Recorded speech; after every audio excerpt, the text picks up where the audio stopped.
আজকে তোমাদের সাথে একটা দারুণ রেসিপি শেয়ার করব, চিকেন বল কারি বা মিট বল কারিও অনেকে বলে থাকে। তো দেখো, চিকেনটাকে পেস্ট করে নিয়েছি।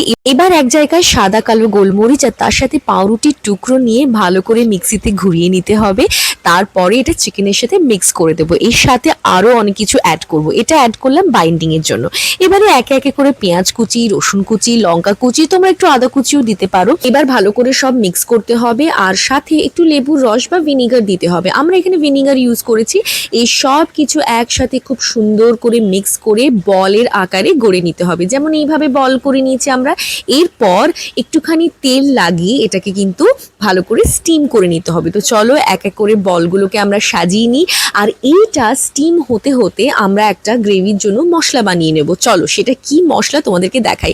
একটা বোলের মধ্যে পেঁয়াজ, চারমগজ আর কাজু বাদাম সেদ্ধ করতে দিয়ে দিয়েছি। আর এখানে দেখো আদা, রসুন, লঙ্কা আর তার সাথে গোটা ধনে, জিরে আর মৌরি একসাথে একবার ঘুরিয়ে নিলাম মিক্সিতে। এরপরে যেটা সেদ্ধ করতে দিয়েছিলাম জল সহ পেঁয়াজ, কাজু আর চারমগজটা মিক্সির মধ্যে দিয়ে দিলাম। আর সাথে অ্যাড করলাম গোটা গরম মশলা, ছোট এলাচ, জাবিত্রী, দারচিনি, গোটা জিরে, গোটা গোলমরিচ, এগুলোই ছিল গরম মশলার মধ্যে। এটা একটা ফাইন পেস্ট বানিয়ে নিয়েছি। আর করতে করতে এখানে দেখো সব চিকেন বলগুলো কিন্তু খুব সুন্দর করে স্টিম হয়ে গেছে। আর এই দেখো একটা চিকেন বল আস্তে করে তোমাদেরকে তুলে দেখাচ্ছি, কি সুন্দর দেখতেও লাগছে আর পুরোপুরি এটা স্টিম হয়ে গেছে। এবার চলো একে একে এটাকে একটা প্লেটে আমরা নামিয়ে রাখছি। এগুলো কিন্তু ফ্রাই করতে হবে। আমরা একসাথে দুটো কড়াই বসিয়ে দিয়েছি। গ্রেভির জন্য যে কড়াইটা বসিয়েছি তাতে একটুখানি কড়া গরম করে তেল দিলাম, তারপরে দিয়ে দিলাম তেজপাতা, শুকনো লঙ্কা আর গোটা জিরে। এইটাকে একটু হালকা করে নাড়িয়ে দিলাম। ও হ্যাঁ, একটা কিন্তু বড় এলাচও দিয়েছি। তারপরে আমরা যে পেস্টটা বানালাম একটু আগে, সেটা কিন্তু তেলের মধ্যে দিয়ে ভালো করে এটা কষাতে থাকবো। আস্তে আস্তে এটা কষুক লো টু মিডিয়াম ফ্লেমে। আর ততক্ষণে এখানে কিন্তু কড়াই তেল গরম করতে দিয়েই দিয়েছিলাম। তো চলো একে একে করে কিন্তু চিকেন বল যেটা অলরেডি স্টিম করা সেটাকে আমরা হালকা হাতে ভেজে নিই।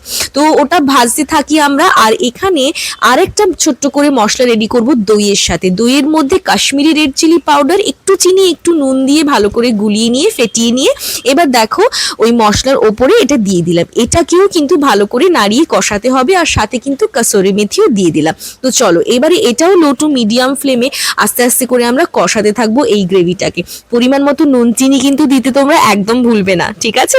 গোটা কাঁচা লঙ্কাও দিয়ে দিলাম। আর এখানে দেখো কি সুন্দর করে হালকা ব্রাউন করে বলগুলো ভাজা হয়ে গেছে। আর এদিকে গ্রেভিটা কিন্তু অলরেডি কুক হয়ে গেছে। দেখো ওপর থেকে কি সুন্দর তেল ছেড়ে গেছে, তার মানে এই গ্রেভিটা সুন্দর রেডি হয়ে গেছে। এবারে আমরা জল দেবো এটাতে। আমরা কিন্তু স্টিম করার সময় যেই জলটা ইউজ করেছি সেই জলটাই আমরা ব্যবহার করছি এখানে। টেস্টটা কিন্তু আরো ভালো হবে।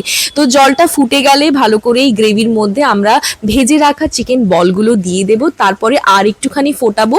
তারপরে আমরা যে যা নিজেদের পছন্দ মতো কনসিস্টেন্সিতে গ্রেভিটা রাখবো।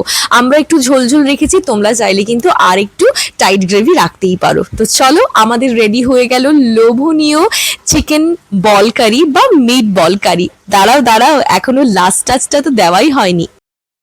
এই দেখো গরম গরম চিকেন বল কারির ওপরে যেই বাটারটা দিলাম, ওহো হো, পুরো গলে পড়ে গেল বাটারটা। এটাই হচ্ছে আসল মজা।